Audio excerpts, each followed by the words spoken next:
Malayan jungle, as wild and as dangerous as the animals that live in it.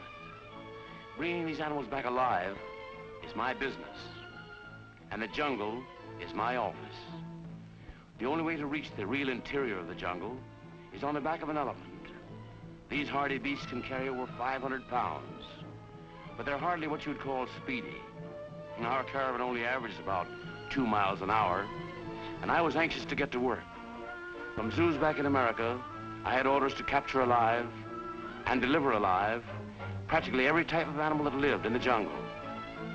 I've made many of these trips out of Singapore into the steaming depths of the backcountry, and each time I've been just as impatient to get off the trail and go to work. But an Indian elephant is not a Times Square taxi, and I've been out here too long to expect to hurry the east. We still had a long way to go from our camp, where I had sent the boys on ahead. But you can only go so far by elephant in Malay country. From here on, the jungle gets so thick that working these big fellows would be just a series of engineering problems. So we unloaded our elephants and prepared to carry the supplies the rest of the way on foot. Food, tools, and medicine are the white man's only protection against the jungle. And I knew that I couldn't call up a corner drugstore for cartridges and quinine if I needed them. Fever and tigers don't wait. So everything I might require went with me on that long trek into the heart of the animal country. Here I was, back in the Malayan jungle, the place that I had cursed 1,000 times, but the only place where I really felt at home. I don't know why, for it's not the most comfortable spot on Earth. It's 110 in the shade and almost twice that hot in the sun. The dense, damp undergrowth keeps out the fresh air, so that the humidity intensifies the heat. There are thousands of insect pests, and all the water must be boiled to kill the 17 kinds of fever germs. And yet, to me, it's one of the most beautiful and restful spots on the face of the earth.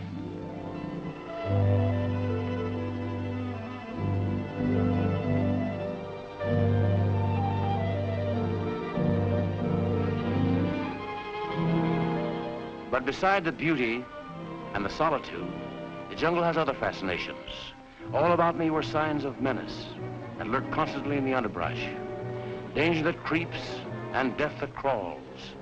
I'd left man's laws a few miles outside of Singapore. Out here was only the law of Fang and Claw, the grim code of the survival of the fittest.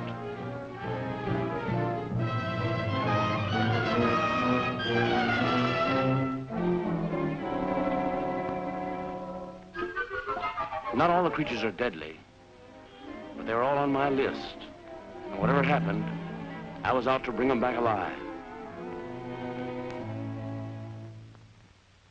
When we arrived at the campsite, I found construction well underway. My native boys had built the framework of our shelter without using any nails. They simply tied beams and poles together with strips of rattan. We had plenty of water, and with the tools I had brought with me, it was no time at all before we had the camp completely finished and ready. It wasn't the Waldorf Astoria, but there's no place like home.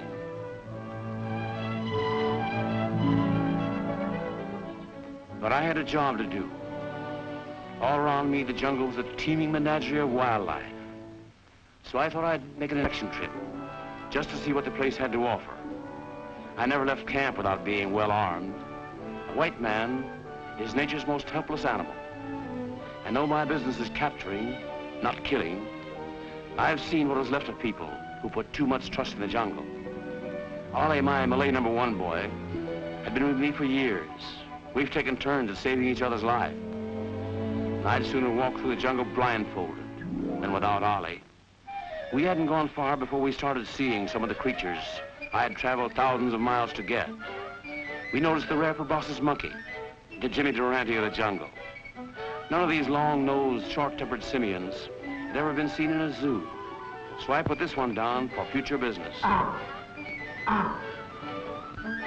Going on a little further, we started a black Siamang Gibbon, another fellow I determined to get before I left the jungle. We noticed that there was a certain tenseness in the air. The animals all seemed uneasy, afraid. They seemed to be making for cover. as though some unknown danger was approaching. Then we saw the reason. A huge tiger, with more stripes than a top sergeant and twice as mean, was out looking for lunch. So was this black leopard.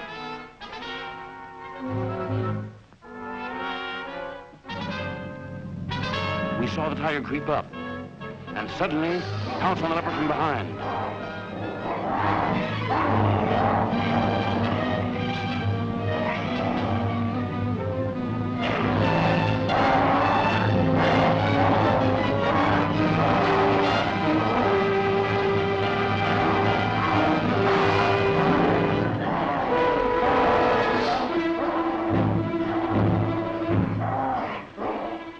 Well, it looks like the jungle cat fight was a draw.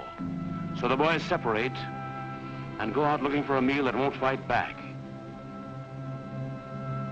The leopard got off easy in that mix-up, but danger works 24 hours a day in the jungle. And a python like this can crush a man into the shape of a sausage in 3 minutes, unhinge his jaws and swallow him. He's got an appetite as long as his stomach. And I knew the black leopard hadn't any idea of his presence. If he had, he'd have been heading the other way.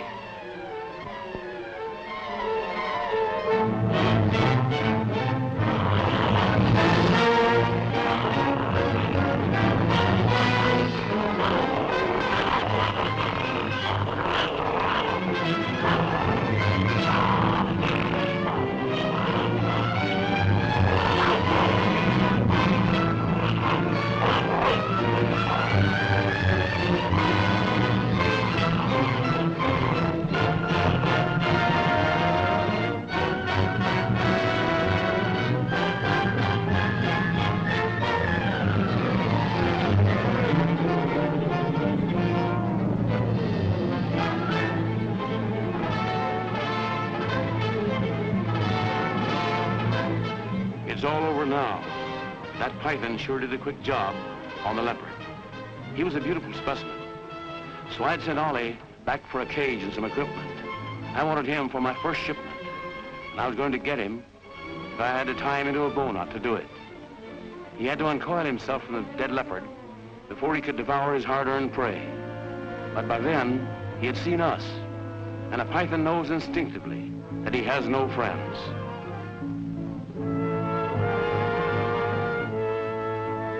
I decided to catch him cowboy style, the way I used to lasso rattlers with a string when I was a kid down in Texas. We ran one end of the rope, through the cage, and out the back.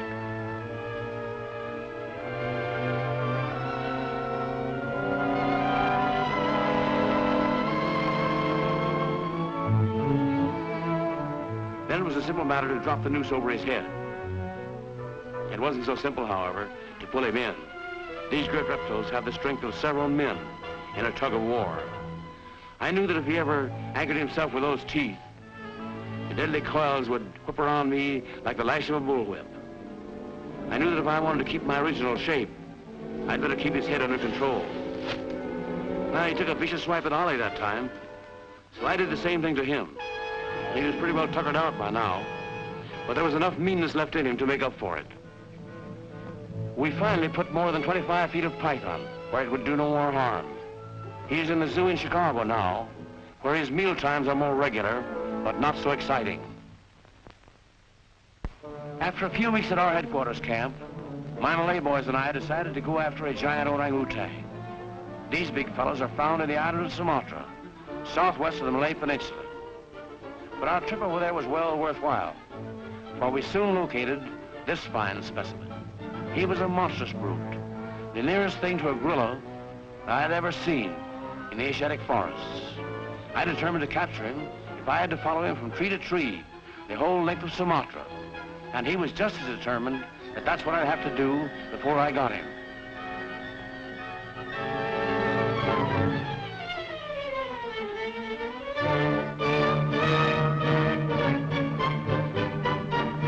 After leading us in circles around the jungle, he stopped to catch his breath in a nest that he'd built high up in a huge tree.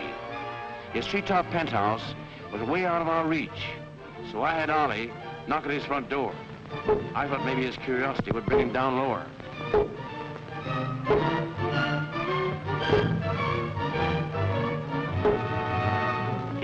bit interested, only annoyed. I could see these tactics weren't getting us anywhere.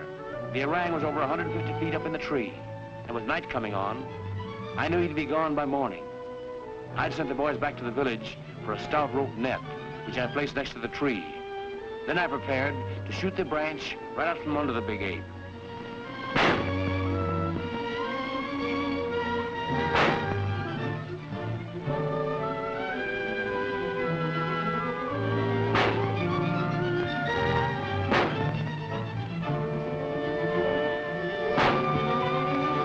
Just as I broke the branch, he leaped out to safety, and we had to follow him with our net, as he did a Tarzan act through the treetops.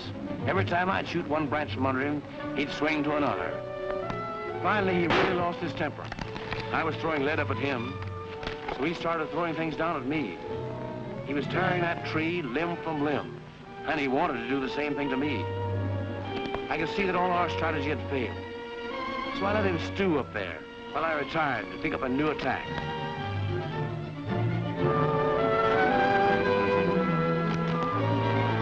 We finally built a huge cage with some planks and iron bars we'd brought along, and camouflaged it with shrubbery.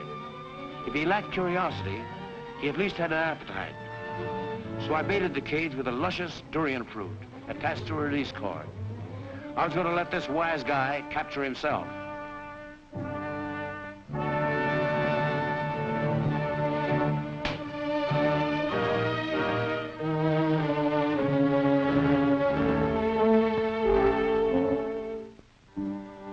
I probably would never have gotten my giant orang if it weren't for the durian. I've always found this strange fruit indispensable as bait, for it is eaten by every animal in the jungle, even those who ordinarily eat only meat. I've eaten it myself many times. It's very delicious once you get used to the smell, and it smells awful, like a rotten onion. But the pulp tastes like cream cheese with a dash of sherry and almond. It's the one common article of diet in the Malay archipelago. But when I got my orangutan back to camp on the mainland, he wasn't interested in durian.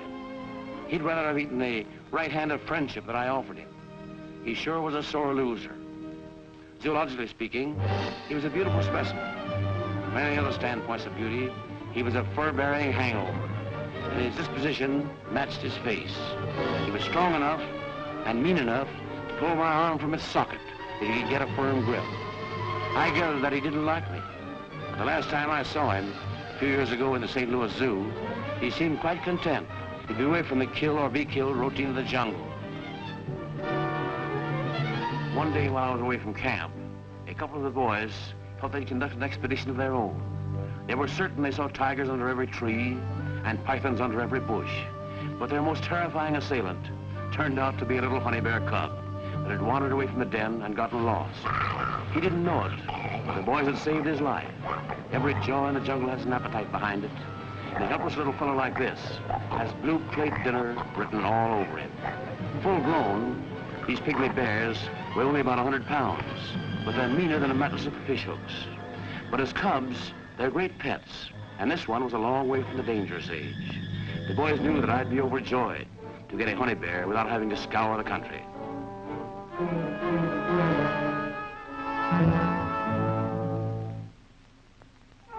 One thing about our camp, located as it was in the heart of the jungle, we didn't always have to go far out of our way to get our animals.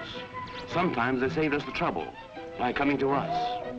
On one occasion, I heard a terrific racket outside the camp.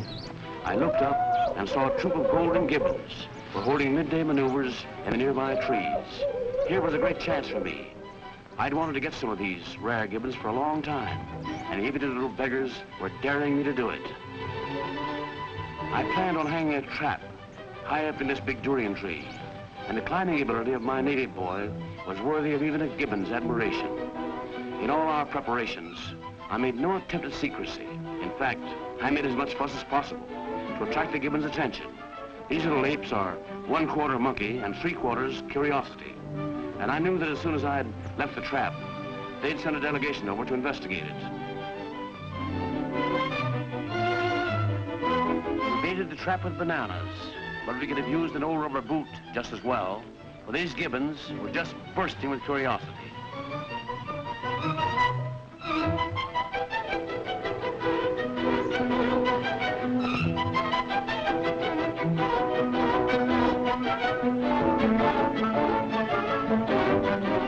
One smart little fellow thought he'd figured out the combination.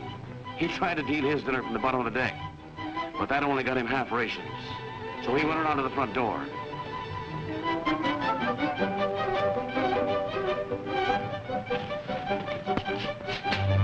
They say that curiosity can kill a cat. Well, it can also catch a gibbon. Goldie, as we call this one, soon became accustomed to captivity and became the pet of the camp. One day I heard a grim story concerning a nearby plantation. It seems that a huge tiger had killed one of the coolie boys and turned man-eater. No one was safe, and the entire neighborhood was in terror. The tiger is the only criminal born with stripes, and he's a killer at heart.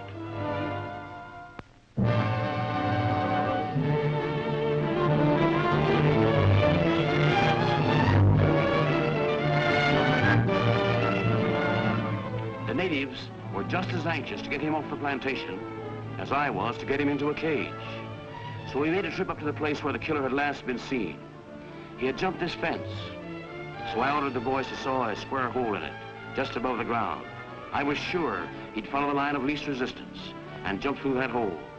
In the meantime, we started excavation on a deep pit at just the spot where we expected him to land. We had some difficulty with that pit. Heavy rains had made the earth as mushy as oatmeal, and the bottom was always full of seepage. It was a lot of trouble at the time, but we were grateful for it later on. When the pit was finally completed, we covered it over with a camouflage of green bamboo shoots. We were quite confident that we'd capture the killer because man-eating tigers follow the old rule of the jungle world. They always return to the scene of their crime.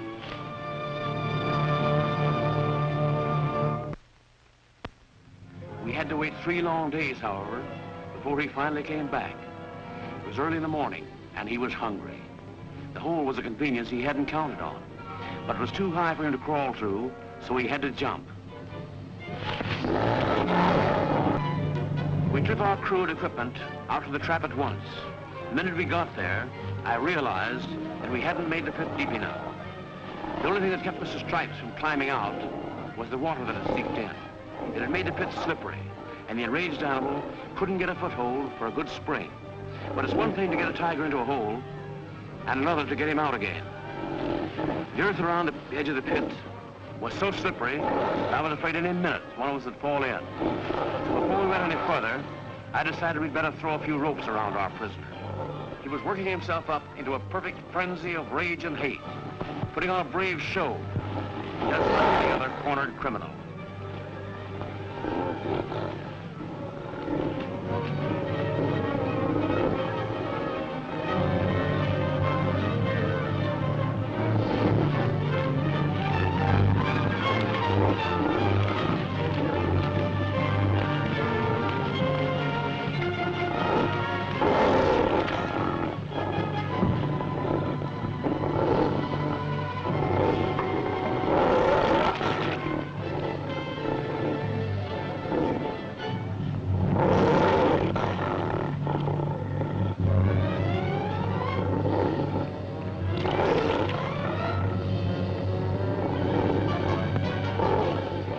Trussed up as well as we could, but I knew that we'd never get him out, just working from above. Somebody would have to go down into the pit and guide the tiger into the box, for only when he was safely caged would I let him be brought to the surface. I was taking no chances.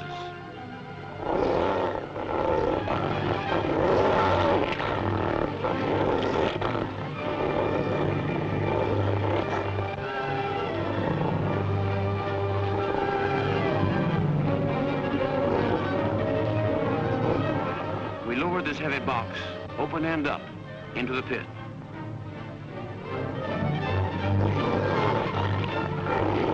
I can tell you, I'd rather have taken a dive into a barrel of broken glass than go down that ladder, but somebody had to do it. I'd tried to close the tiger's jaws with a wooden peg, but it had come undone, and his vicious clawed feet were held together by just a few slip nooses. I got the box under the tiger all right, and the boys lowered him in.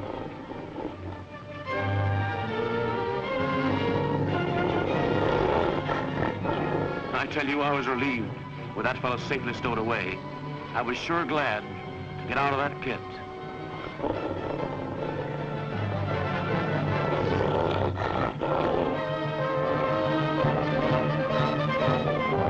We rigged our tackle up on a makeshift derrick and hauled our prize slowly to the surface.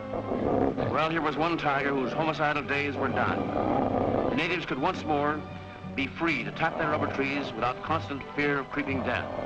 As for the killer, it was a long term behind bars for him. He was committed to a zoo to serve a life term for murder. The commonest animals in the jungle are not always the easiest to catch. These rhesus monkeys are everywhere, but to put salt on their tails is as hard as putting lard on an eel. Monkeys are the most popular attraction at any zoo, and I always have a standing order for them. Any walk through the jungle offers 1,000 opportunities to capture them, and they always have 1,000 ways to keep from being captured.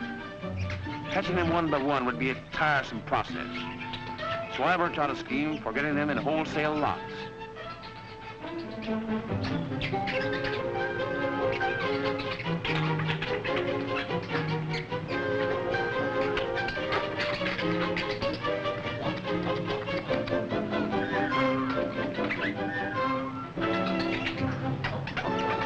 We baited the trap with a regular 3-course dinner: chopped sweet potato, tapioca root, and rice. With a feed like that, we could have enticed the missing link, let alone a lot of hungry monkeys.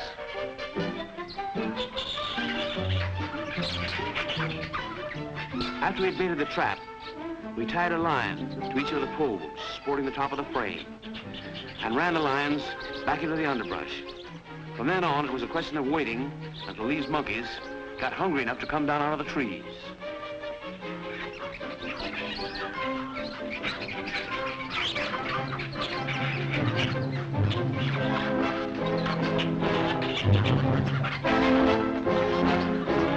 We had to wait over an hour for their hunger and curiosity to overcome their caution. When they did decide that everything was on the up and up, they simply swarmed over the net. Their manners weren't very good, but they were having as much fun as a barrel of people.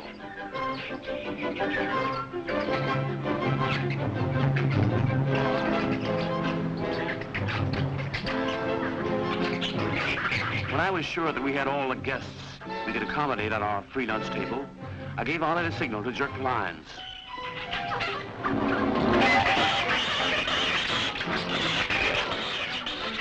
When these monkeys finally found out that their free meal had a string to it, they were certainly excited. We were pretty excited too, for we had captured about 35 of them in one haul, enough to populate a complete monkey house in a zoo. It was a comparatively simple matter to get these chattering little imps into our cage and carry them back to camp. As a matter of fact, they soon had plenty of company, for at the end of the week, we'd gotten about 400 of them. And to make up for their first disappointment, the rest of their lives, all their meals would be on the house.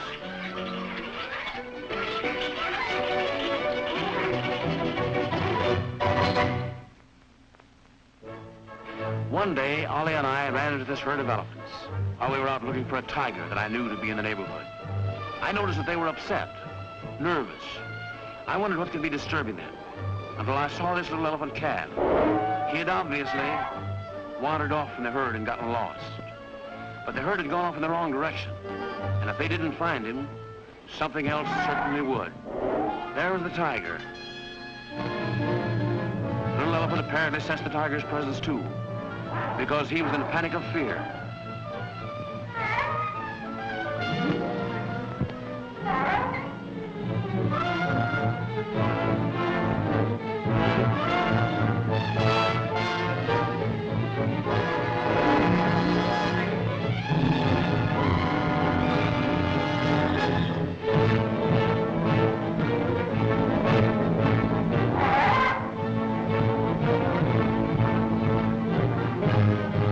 I decided I'd better get into this race too, for I wanted that baby elephant. And I was determined that one of these animals had to die. It would be the tiger and not the helpless youngster.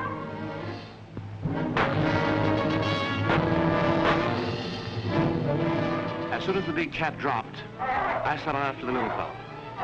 Bulldogging a Texas steer is nothing compared with trying to get a half Nelson on an elephant. He gave me a workout, all right. The tiger was as dead as mutton, but I had an elephant alive and kicking.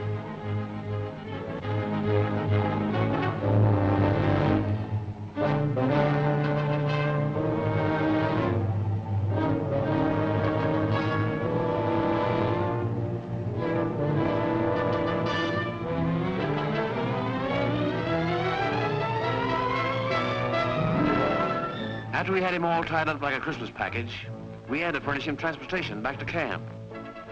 Slung on 2 poles, it took 4 boys to carry him.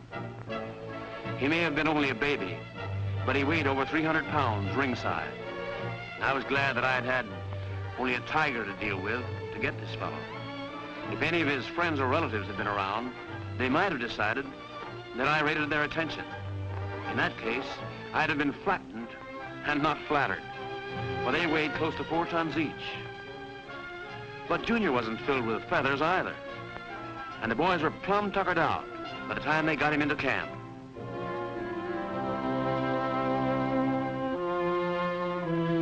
He was quite docile and friendly after he'd gotten his land legs, and everybody did their best to make him feel at home, including Goldie.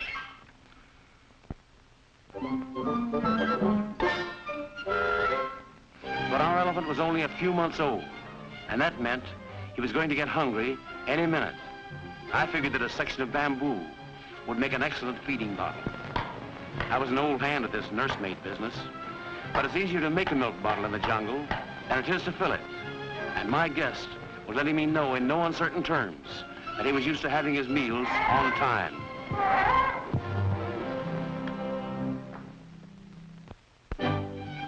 I sent one of the boys over to the nearest native settlement to see if he could scare up something to fill an elephant. The local milkman had a silent partner who did all the work. He was a pigtail rhesus monkey, trained to climb up and pick coconuts.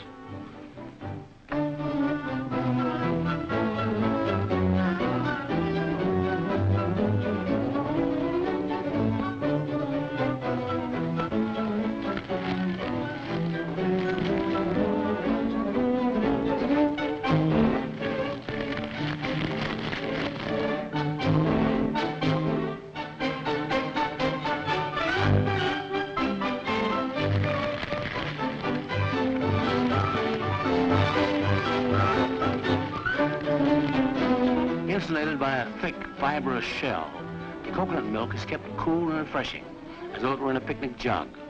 If you're wise, you'd drink this in place of water in Malaya. You don't have to boil the malaria germs out of it, and it tastes swell. I mixed up a good feeding formula by adding the coconut milk to a bucket of boiled rice, and he went for that mess as if it were the first meal he'd ever had. I took such a liking to my 300-pound baby that I wouldn't have traded him for 10 tigers like the one I had to shoot.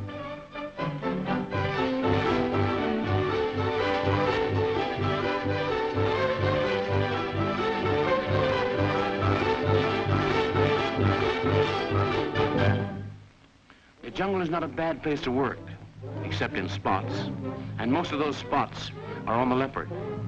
This savage cat will eat anything that he can conquer, and conquer anything that can't defend itself. Ollie and I were on the trail of this fine-looking clouded leopard, an uncommon species that I wanted very much. But the top limbs of the tree are his normal element, and I was afraid I'd have as much trouble with him as I did with that giant orang. I sent Ollie back to camp for a net and some of the boys, while I kept the leopard treed.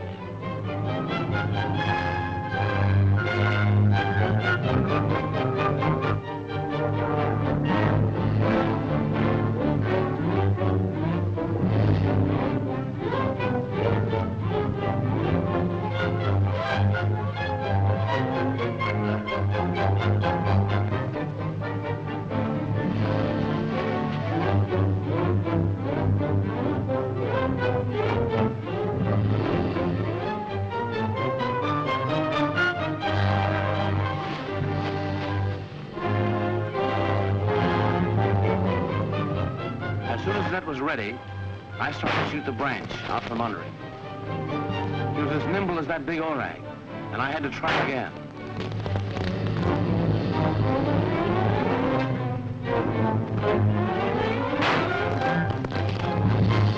landed right in our laps, unharmed but plenty mad.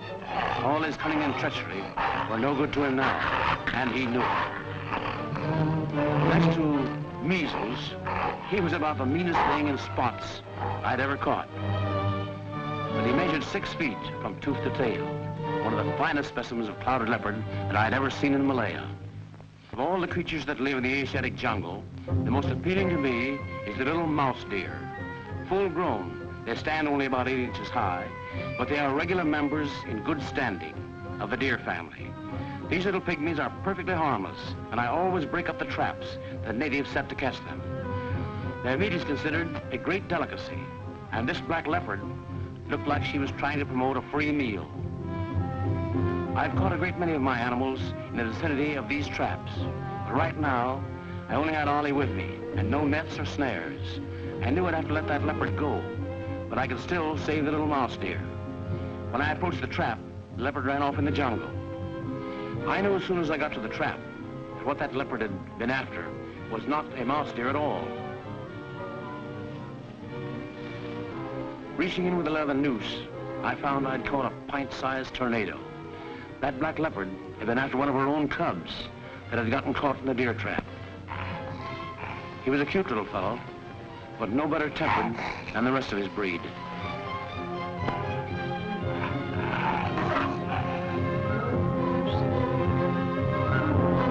That leopard cub was an unexpected find, but he was as big as we could handle without equipment. So we didn't hang around, but continued our search for more mouse deer traps. We had hidden the leopard safe in a tree, so we could pick him up later. The jungle was beautiful that day.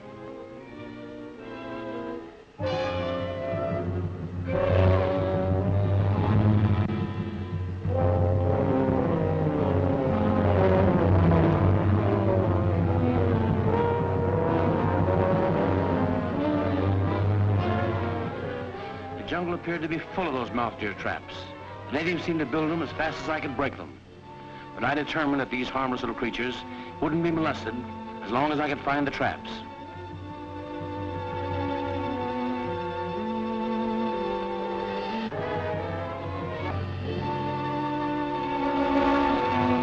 After I released the deer, I started to tear the trap into kindling.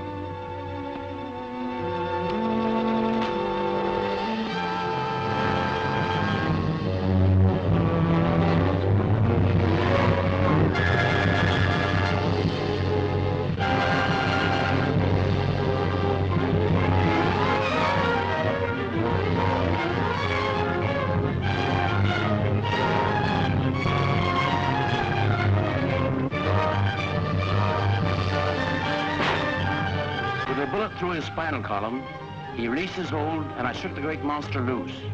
But I had to finish him off with a few more shots. I was sorry I had to shoot that python. He was a fine specimen, weighing nearly 300 pounds. The python is not poisonous, but I was picking his tiny, sharp teeth out of my arm for the next couple of hours.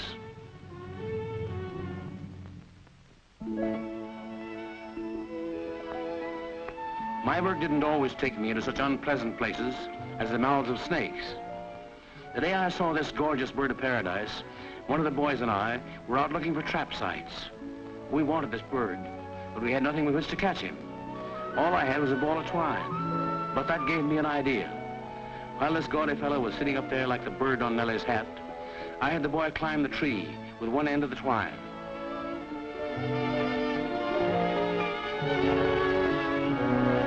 Was quite curious about all the details of our work. The framework of our makeshift snare was formed by 3 sharpened slivers of bamboo, which were pushed into the spongy bark of the tree. I surveyed the job from the ground as a loop of twine, formed into a noose, was draped over the bamboo spines. Native blowguns have accounted for many thousands of these birds, for their plumage has great commercial value. And this specimen was a rare find for us, so we were anxious not to harm him. With a grasshopper as big as a hummingbird to bait our snare, all we had to do was wait till he stuck out his neck.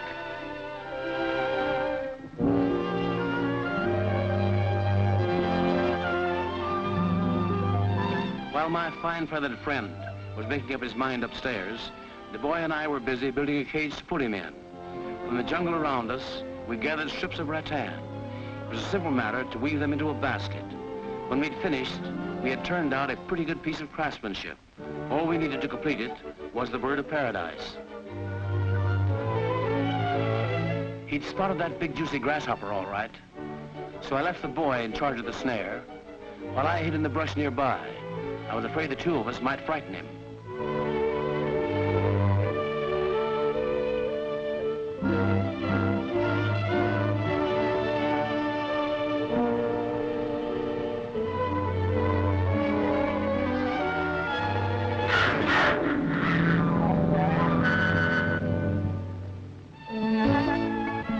It was quite a come down for the bird, but though he was a bit ruffled, he was otherwise unharmed.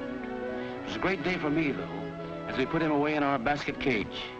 It just shows that you don't always need elaborate preparations or equipment to capture rare specimens. We had come out here with nothing but a ball of twine. Everything else we used, we found around us in the jungle.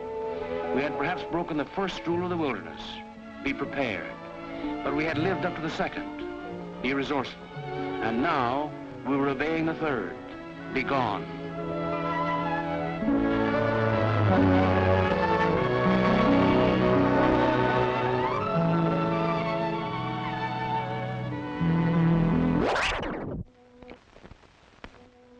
Rivers are often the only trails through the jungle that you don't have to cut out by hand. Usually when we wanted to get up into the backcountry in search of animals, we'd follow the hidden streams that run like arteries through the mysterious heart of Malaya.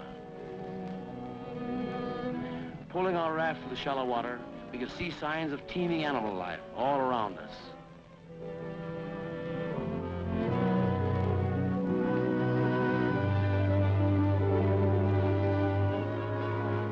We headed in for shore as soon as we spotted a likely campsite. We had come up here to look for animals that didn't live in the vicinity of our main headquarters camp. We were particularly anxious to get some flying foxes. In this country, looked like their habitat.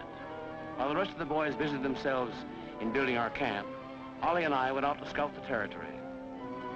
We passed the hollowed out roots of a tree, and we heard a noise and decided to investigate. I could tell that we had discovered the lair of some animal that had gone off and left her cub. I didn't want to be interrupted by an outraged mother, so I kept my revolver handy.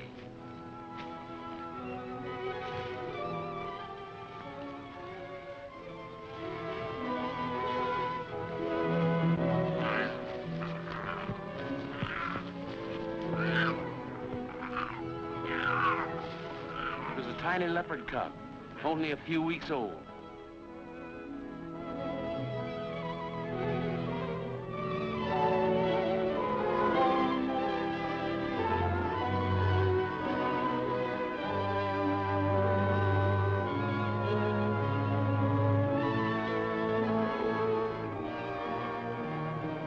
After we put him in the bag, we headed back for camp with our newfound prize.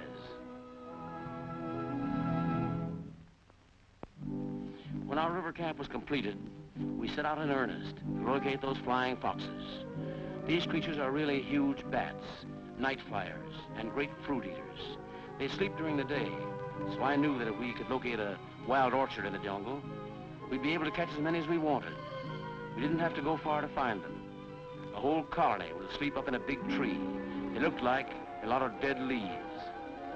I was going to catch them in a net, but they were too high up to reach, so we chopped some long bamboo poles.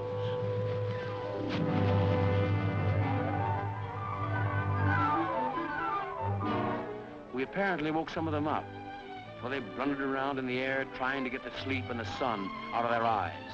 As soon as we had poles the right length, I fastened them to the net.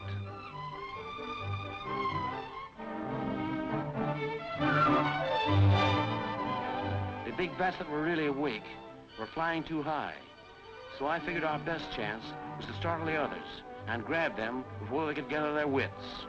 I knew that in broad daylight, they'd be sunblind and easy prey for our net. We were all ready now. All I had to do was just wake them up.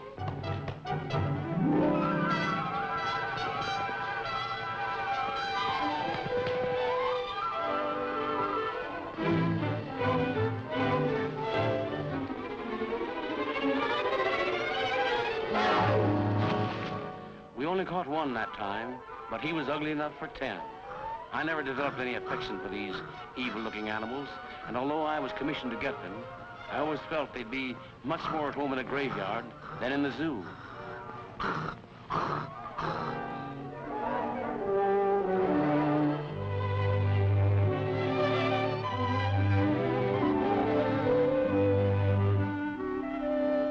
We had captured and caged about a dozen flying foxes before we returned to camp. When we got there, we found we'd been dispossessed by an army of land crabs. These repulsive creatures travel in huge droves and literally eat their way through the jungle. They had destroyed all the food we had in camp. We handled them carefully because their claws were as powerful as hedge snippers, and we could easily have lost a couple of fingers by being careless. We threw them into the river, where the swift current would carry them off downstream. They've been known to attack a wounded native, unable to get out of their way, and leave nothing but a skeleton in a few hours. So you can see why we didn't want to share our camp with them. There's more than one way to skin a cat, and more than one way to catch him, too. The cat I was after was a black leopard. I knew he was in the neighborhood, and I planned to catch him the same way that you'd catch a catfish, by fishing for him. I had 100 feet of strong manila rope for my fishing line. For my fishing pole, I'd picked out a towering beetle nut palm. It was nearly 75 feet high, and my boy had to be a regular monkey to run the tackle up to the top.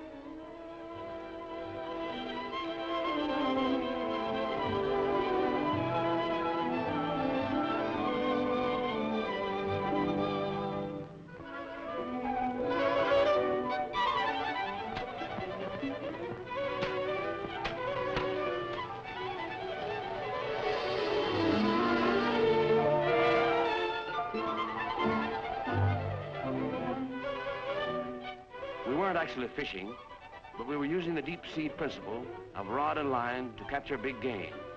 The beetle nut palm is as flexible as fine steel, so we pulled the top down until the tree was bent almost double. Then we tied the line securely, but the slash of a knife would send that trunk whipping back up into the air, jerking our net off the ground, with that black leopard in it if I guessed right. But we had to have some way of luring the animal into the center of the net. To catch a catfish, you've got to bait the hook. And to catch a cat, you've got to do about the same thing. So we baited our net with a live chicken. If that wouldn't get him, nothing would. As a rule, some camouflaging is necessary when you're trying to fool these big cats, and this case was no exception. We were going to spend the night in the nearby trees, watching and waiting to cut the rope the minute the leopard stepped into the net. The final checkup convinced us that everything was in order before we left.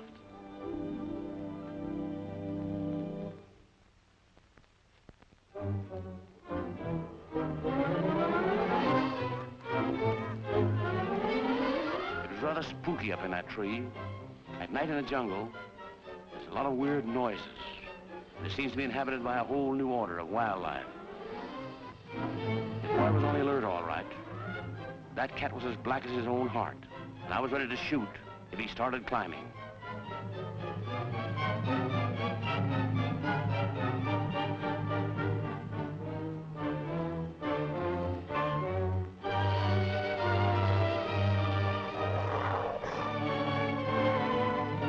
Well, there's one black cat that won't cross anybody's path again. Most animals are like some humans. They just don't like people.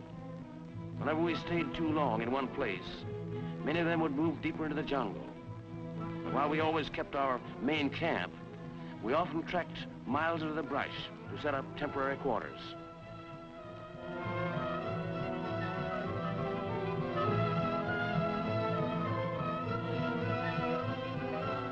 Housing was never a problem when we were out on the trail.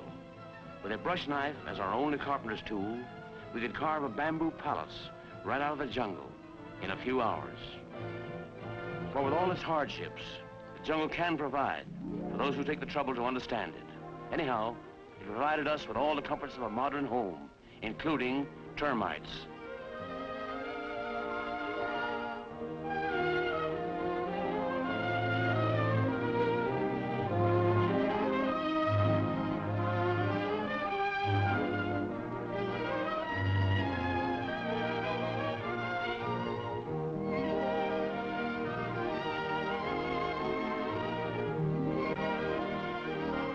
were no white men and very few natives in this part of the country, so I knew the place would be swarming with wild animal life.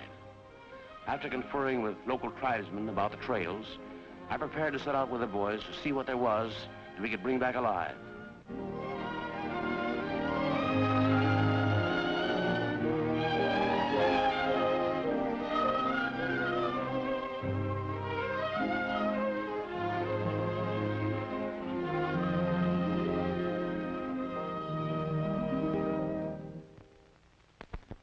We hadn't gone far before we saw the local welcome committee, the ward boss of the jungle.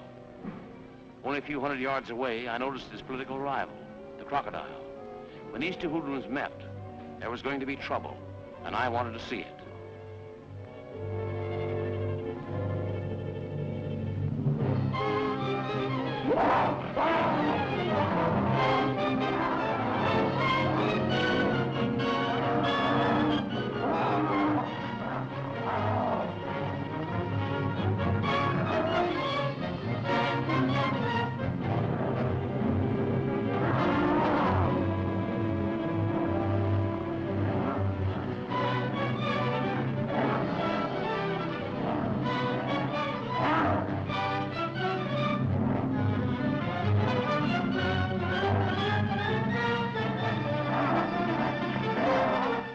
Looks as if Mr. Tiger has had enough. That crocodile's hide is as thick as boilerplate, but the hide on Buck and Ollie wasn't, so we continued our inspection tour.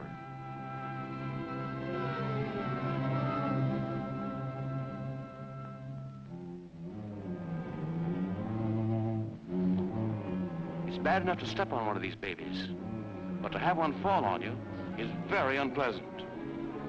And I'd have walked right under him if Ollie hadn't warned me.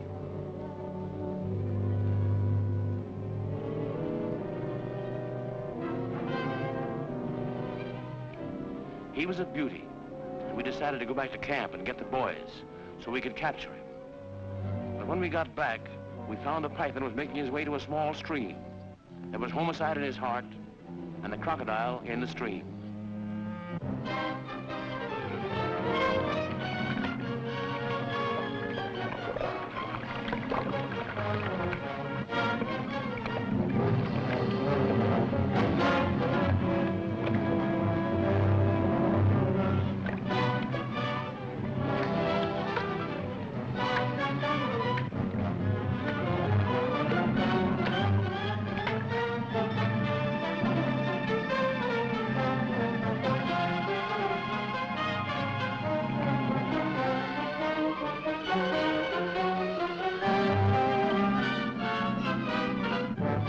That python was using his head, and 20-odd feet of body, too. The crocodile was too tough for the python to crush, but the powerful reptile was certainly giving him a pain in the neck. I had been commissioned to capture some of these rare spectacle monkeys. They're odd little fellows with their strange Eddie-Cantor eyes, but we had to travel a long way to the province of Pahang to reach their habitat. A monkey isn't nearly as clever as he thinks he is. It's a well-known fact that if he reaches into a small opening and gets a fistful of food, it never occurs to him to let go of the food so that he can pull out his open hand. So we hollowed out some coconuts to try to outsmart these rare monks. We staked out a lot of these hollow coconuts.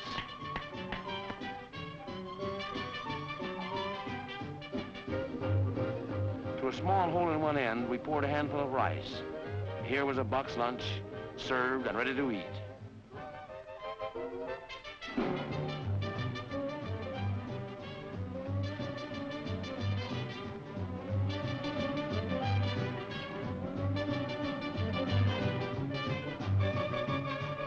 Boy, was he frantic. If he didn't open his fist, he couldn't get away. If he opened his fist, he'd lose the rice.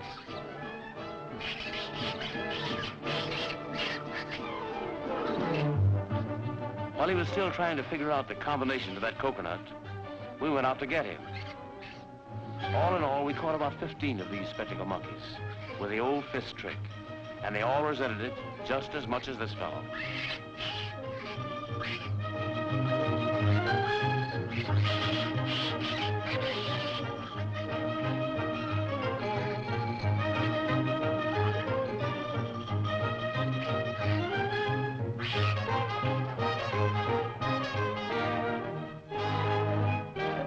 I've captured a lot of animals by letting them trap themselves, but these were the first that ever caught themselves and then wouldn't let go.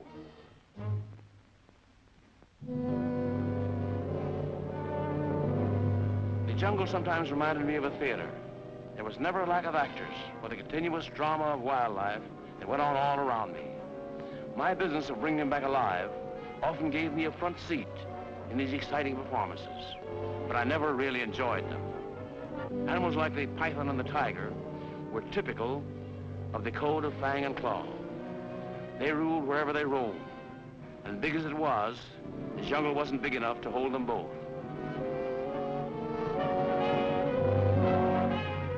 If these two jungle dictators were going to meet and discuss their territorial rights, Ollie and I wanted to be strictly neutral, and we had a 30-30 rifle to reinforce our neutrality.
It looked to me as if the tiger had the best of it so far, and he seemed to be determined to follow up his advantage. But that python is not finished yet.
Python tried to toss another coil over the big cat and lost his grip and his victim.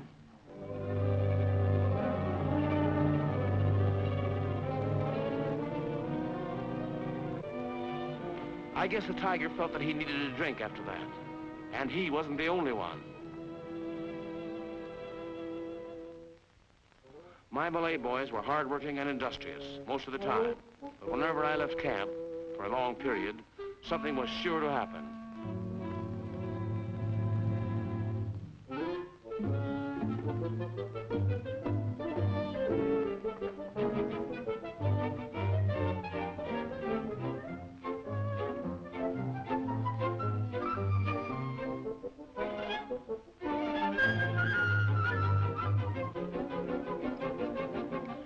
boys had carelessly forgotten to lock the door on the honey bear's cage, and he'd gotten away.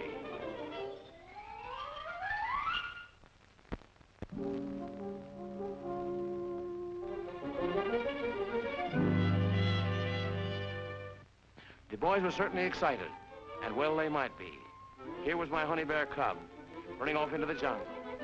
Even though he'd been born there, he'd only lived in the jungle a few months. It was as strange and as dangerous for him as it would have been for a Pekingese puppy.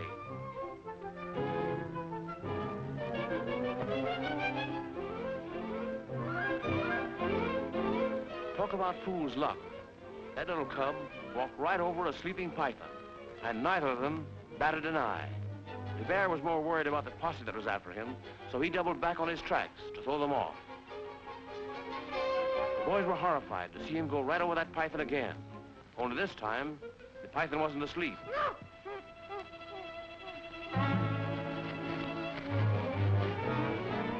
He got away all right, but the boys didn't wait to see what happened. They thought he sure was a goner. Those Malay boys were really blue. And of course they knew I'd be furious because of their carelessness in letting the honey bear escape. But the little fellow had enough of the jungle and decided the eats were more regular in camp.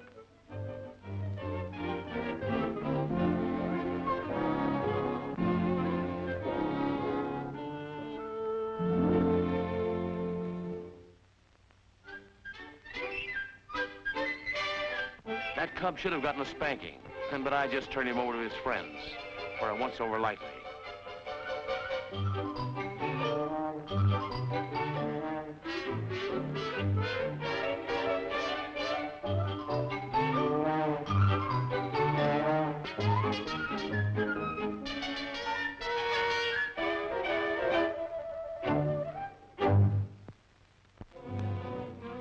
The armor-plated Indian rhinoceros, like something out of a prehistoric panzer division. I'd traveled way up to northern India to get one of these rhinos, and this one looked like a perfect specimen. He was a calf, not more than 3 years old. He may have been a baby, but in that family, babies are tough. So I took plenty of time observing him and planning how I'd capture him.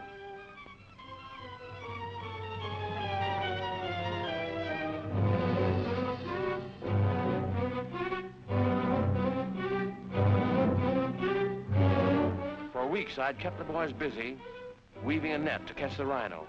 It was the biggest net I'd ever used. It weighed over 1,000 pounds, and we'd practiced our strategy many times before taking it into the field. Our plan was to bring the net up facing him and send a line of boys around behind him to drive him toward us. We figured that to avoid the boys, he'd run between them and right into the net.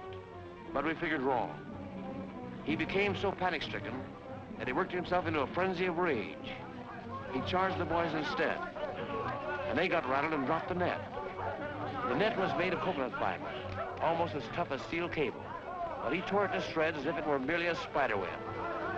He was mad clean through, ready to kill anybody who got in his way.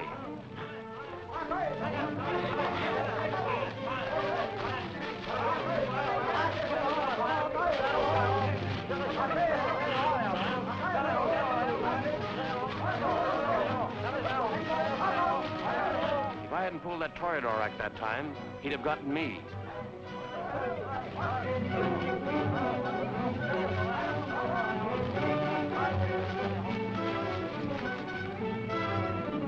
We weren't going to let the rhino get away that easily. We followed his frenzied trail for miles until one of the boys found him. In his panic, he'd fallen into an abandoned native well. When I got there, I could see that he'd never get out by himself. I tossed a rope over him and we got ready to pull him out.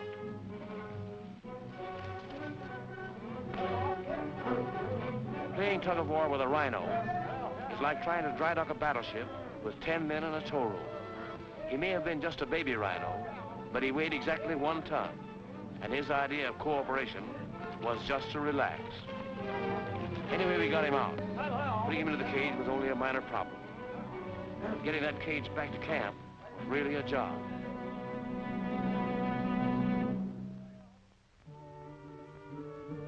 One day, the owner of a nearby rubber plantation made me a gift of a fine, fat pig. He was a walking pork tenderloin. I had to take care of him myself because my Malay boys were all Mohammedan, and their religion forbids them to even look at a pig. So it seemed that I'd have him all to myself. At least it did, until the morning when I found a python had crawled right into our camp during the night. He got through the slats of the pen easily enough, but when he'd swallowed the pig, he didn't have the same slim figure and couldn't get out.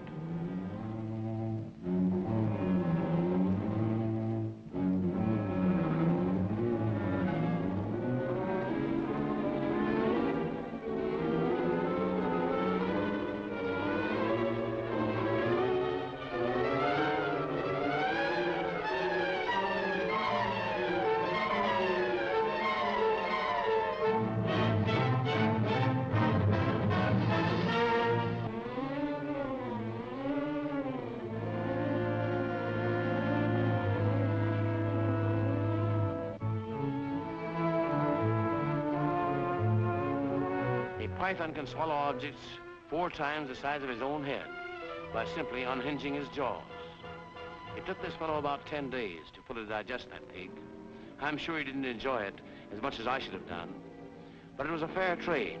I'd rather have a python any day than a pork chop.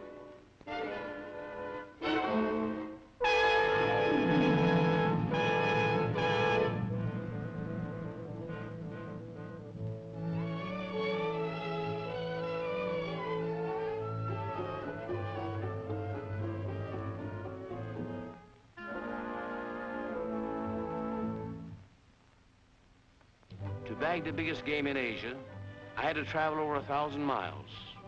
I'd cross the Bay of Bengal to the island of Ceylon to locate and capture wild elephants.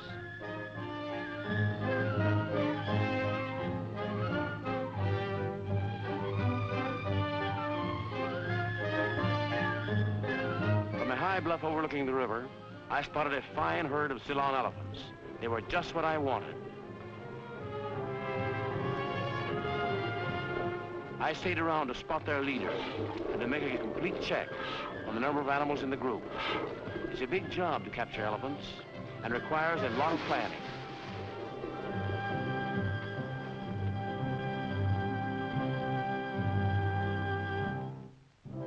You can't catch an eagle in a butterfly net, and you can't keep elephants in a chicken coop. So I had 1,000 coolies felling timber to build a corral right out in the heart of the jungle.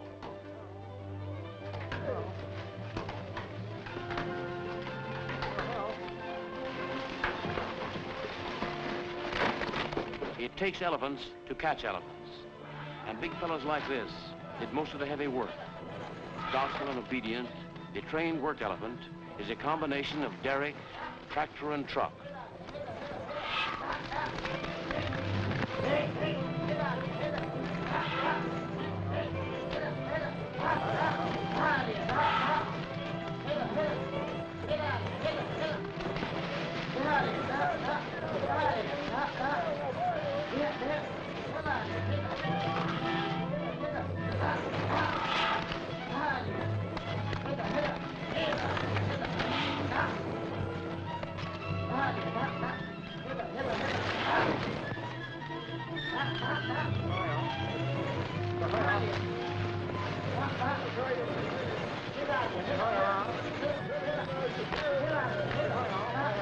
While this big bull went through the forest like a squadron of tanks, a whole corps of natives were digging holes to receive the tree trunks that would go to make up our fence.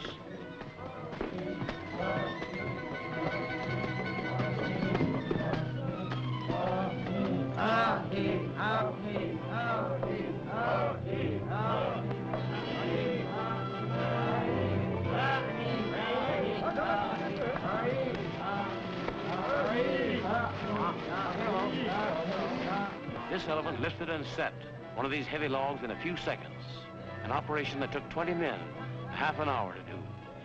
The carving on this log was duplicated at regular intervals along the stockade. It was a native charm invoking divine protection against being trampled to death by elephants on the next day's drive.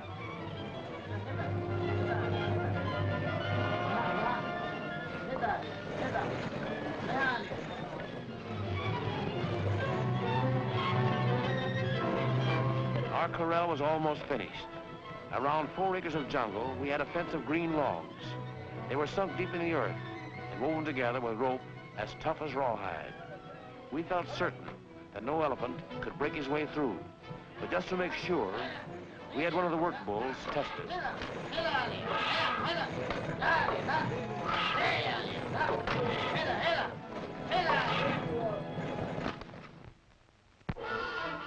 The next day, we located the herd, and we'd march out for capture. It was a simple matter to startle them into a stampede.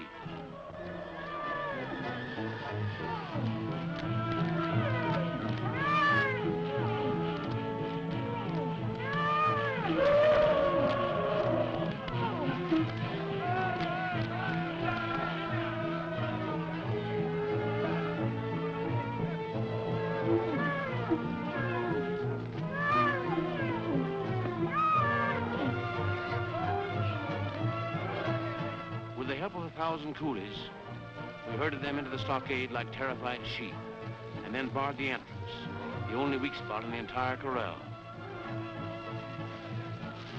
To further protect it, the natives built huge bonfires beside the gate. We had captured the whole herd. Next morning, after the elephants had quieted down, we prepared to cut out the ones that were best suited for domesticating.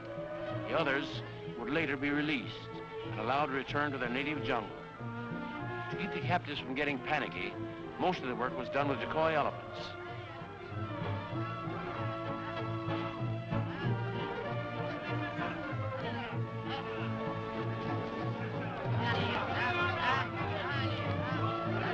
The decoys were wise old tuskers, and they drove the rest of the herd away from the animal that we wanted.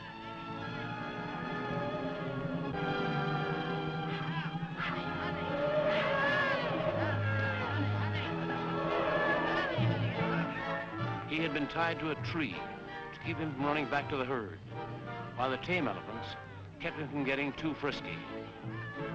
As soon as he'd calmed down, he was put under a corporal's guard of decoys. They led him on a straight path out of the corral. I knew he'd given in, for his trunk was coiled up like a fire hose, an elephant's symbol of defeat.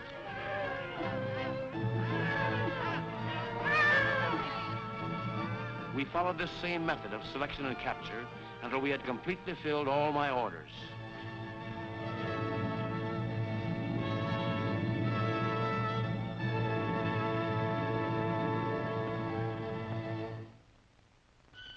Back in camp, our little honey bear was taking a few lessons in the art of self-defense.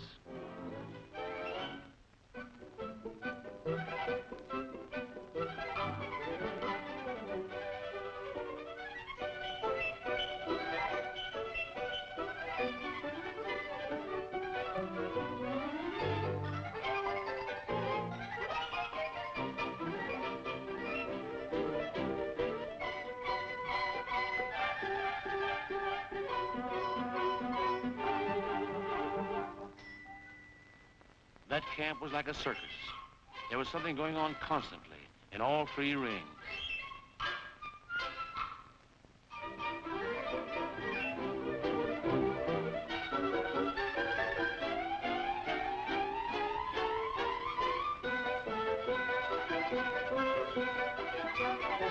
It was all very well for the animals to play, but we had work to do. There was a boat sailing out of Singapore in a few weeks, and we had to prepare our animals for shipment to America. Only the pelican seemed to object to the idea.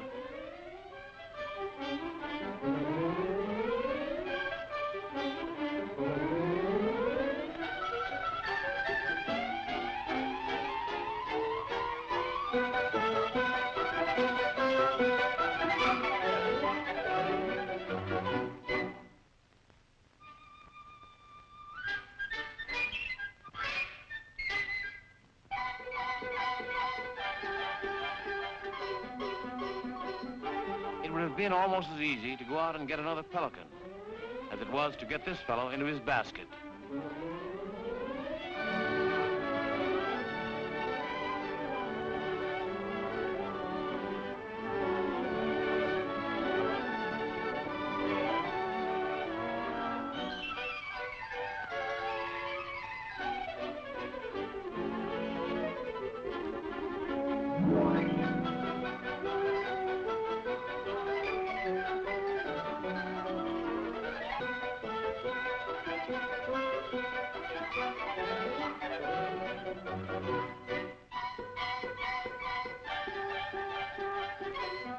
It was no simple matter getting our hundreds of animals ready for shipment.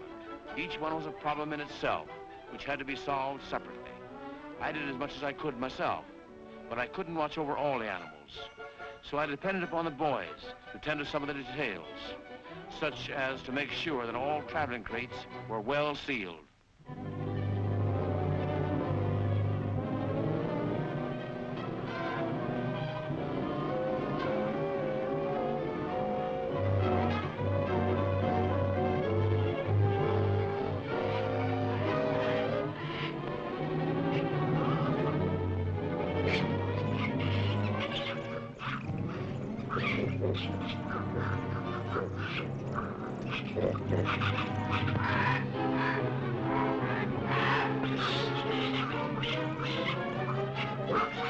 The python was closing in on the honey bear when I rushed out, yelling for Ollie and the boys.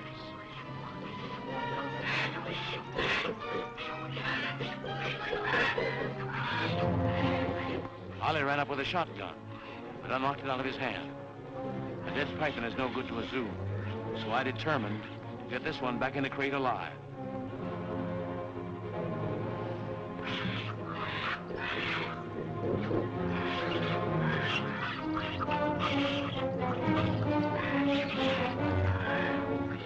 It was a tough battle. That big snake had tasted just enough freedom to want more.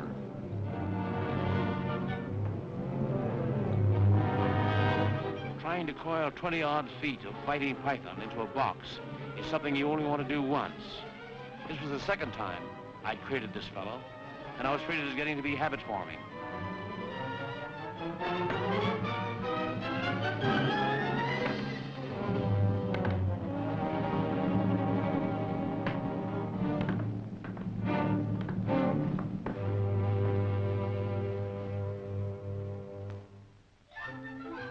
Things calmed down after that excitement, but the best way to keep an animal contented is to give his jaws something to do. They had a long journey ahead of them, and I wanted them to be comfortable as possible.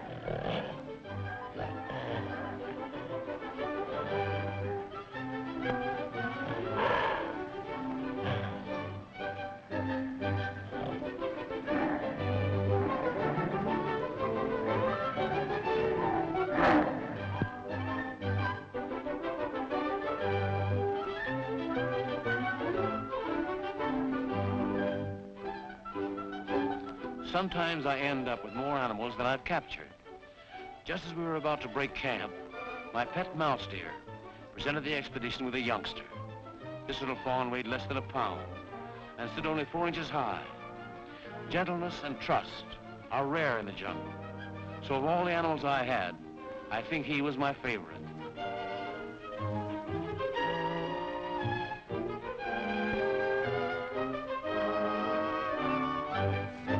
I let the honey bear finish his last tussle with his sparring partner.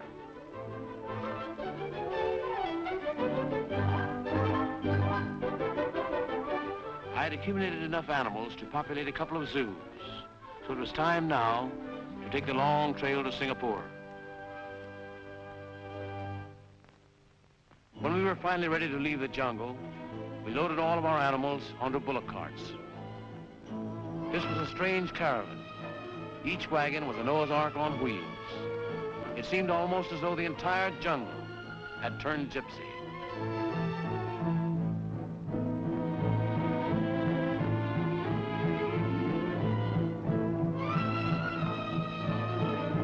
After going for miles through the jungle, we changed to motor lorries and drove on to Singapore docks like a regular circus parade. Then it was time to stow aboard my wild cargo. And what strange cargoes they were.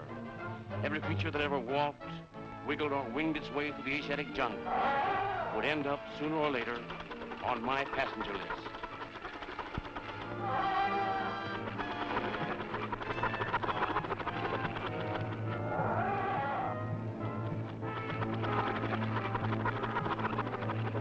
It often took me from noon till midnight to get all the animals on the deck. And I used to wonder if old Noah had as much trouble loading his ark as I did mine.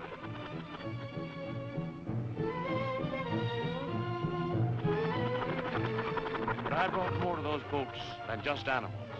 I brought all the hard work, the fun and the danger that went into capturing them. The unforgettable days and nights that I'd spent in the jungle to bring them back alive.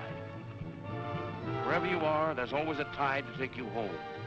But you never really say goodbye to the tropics. It's always, I'll be seeing you. But behind eastern clouds is a constant promise of adventure that pulls you back like a magnet. But I knew that the jungle would still be there whenever I came back. And all the wild animals would be there too, waiting again for me to take the long trail that stretches ahead of a jungle cavalcade.